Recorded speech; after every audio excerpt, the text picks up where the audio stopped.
حضور علیہ السلام جب تشریف لائے تو اس سے قبل کائنات میں ہر سمت اندھیرا ہی اندھیرا تھا، ظلمت ہی ظلمت تھی اور کفر ہی کفر پھیلا ہوا تھا، لیکن میرے حضور کے چہرے کے انوار سے اتنی روشنی نکلی کہ ہر سمت اجالے ہی اجالے ہو گئے۔ شیخ سعدی کی ربائی ہے نا، بالغ العلا بکمالہ ہی، تو اس میں دوسرا مصرع ہے کشف الدجا بجمالہ، تو اس کا مطلب یہ ہے کہ حضور کے چہرے کی چمک سے ساری ظلمتیں مٹ گئی۔ آفتاب زندگی کی ایک شعاع اولی، نور سے تیرے فلک روشن درخشاں ہے زمیں، تیری ہستی روشنی کا ایک حسین مینار ہے، ہر کرن جس کی نشان منزل دنیا و دین، تیری نظروں نے تراشے ظلمتوں سے آفتاب،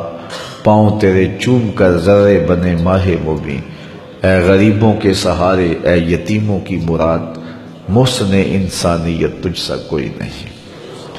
تو گویا حضور علیہ السلام کا جمال، حضور کا حسن کائنات کو روشنیاں دیتا ہے، اجالے بانٹتا ہے، نور بکھیرتا ہے۔ کائنات کے سارے اندھیرے ان کے جمال کی چمک سے ختم ہو گئے اور ہر سمت اجالا ہی اجالا ہو گیا۔ ناگہاں ساکن ہواؤں پر روانی آ گئی اور چمن کے پتے پتے پر جوانی آ گئی۔ آج زانوئے ازل نے صبح پہ انگڑائی لی اور مسکرا کر ایک کرن نے ہاتھ میں شہنائی لی۔ مخزن اسرار قدرت کے امی پیدا ہوئے، غل ہوا دنیا میں ختم المرسلین پیدا ہوئے۔ سیدہ آمنہ سلام اللہ علیہا فرماتی ہیں جب حضور کی ولادت کے لمحے قریب آئے تو ستارے میرے آنگن کے اتنے قریب آ گئے کہ مجھے لگتا تھا میرے ویڑے میں گر پڑیں گے۔ اور فرماتے ہیں جو ہی حضور کی ولادت کے لمحے آئے، سیدہ آمنہ سلام اللہ علیہا فرماتی ہیں خرج منی نور ادا لہو قصور الشام، میرے بطن سے ایسا نور نکلا، اس کی روشنی اور اس کی چمک اتنی تھی، میں یہاں بیٹھی مکے میں تھی، شام اور بصرہ کے محلات مجھ کو نظر آنے لگے۔ یہ سیدہ آمنہ کا قول ہے سلام اللہ علیہا کا، اس کا کوئی بھی انکار نہیں کرتا، تمام مکاتب فکر کے لوگ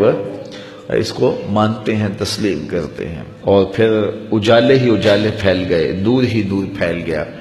سیدہ عائشہ رضی اللہ تعالیٰ عنہ اس چمک کی کہانی سناتے ہوئے فرماتی ہیں کہ میں ہاتھ میں سوئی لیے کچھ سی رہی تھی کہ میرے ہاتھ سے سوئی گر گئی، اور حضور کے گھر میں جو دیا ہے اس میں جلانے کے لیے تیل بھی نہیں تھا، تو میں پریشان ہوئی کہ اب گمی ہوئی سوئی کیسے ملے گی۔ ایسے میں حضور تشریف لائے تو میں نے عرض کیا تو حضور مسکرا پڑے، جس کی تسکین سے روتے ہوئے ہنس پڑے، اس تبسم کی عادت پہ لاکھوں سلام۔ تو کہا حضور مسکرا پڑے۔ اب اگلے لفظ سیدہ کے سنیے، فرماتے ہیں فَتُبُيِّنَتِ الْعِبْرَةُ بِشُعَاعِ نُورِ وَجْهِهِ، ایسی روشنی آئی کہ میں نے گمی ہوئی سوئی کو تلاش کر لیا۔ حضرت قاری ثناء اللہ پانی پتی علیہ الرحمہ نے تفسیر مظہری کے اندر لکھا ہے کہ باقاعدہ عورتیں حلیمہ سعدیہ کے گھر آئیں اور کہا حلیمہ تو اتنی امیر ہو گئی ہے کہ رات کو بھی چراغ نہیں بجھاتی، بڑے بڑے امیر چراغ بجھا کے سو جاتے ہیں لیکن تیرے گھر میں رات کو بھی چراغ جلتا ہے، تو بڑی غریب تھی اور تیری تو قسم پرسی ضرب المثل تھی، لیکن اب تو اتنی امیر ہو گئی ہے کہ رات کو چراغ بجھا کے نہیں سوتی۔ تو حضرت حلیمہ سعدیہ نے فرمایا آؤ تمہیں بتاؤں میرے گھر میں کون سا چراغ ہے۔ تو باقاعدہ ان عورتوں کو اپنے گھر لے کے گئیں۔ حضور علیہ السلام پالنے میں تھے، پنگھوڑے میں تھے، تو حضور کی طرف اشارہ کر کے حضرت حلیمہ سعدیہ نے کہا ما کننا نحتاج الی السراج من یوم اخذناہ، جب سے یہ پیارا ہمارے گھر میں آیا ہم نے تو سارے دیے توڑ دیے ہیں، دیے کی ضرورت نہ مشعل کی حاجت، عجب روشنی تو نے پائی حلیمہ، بڑی تو نے توقیر پائی حلیمہ، بنی تو محمد کی دائی حلیمہ۔ کہتے ہیں حضرت حلیمہ سعدیہ کو دوسرے کمرے میں روشنی کی ضرورت ہوتی، حضور کو اٹھا کے وہاں لے جاتی، اور پھر انہیں جب بھوک تنگ کرتی حضور کے چہرے کو دیکھ لیتی،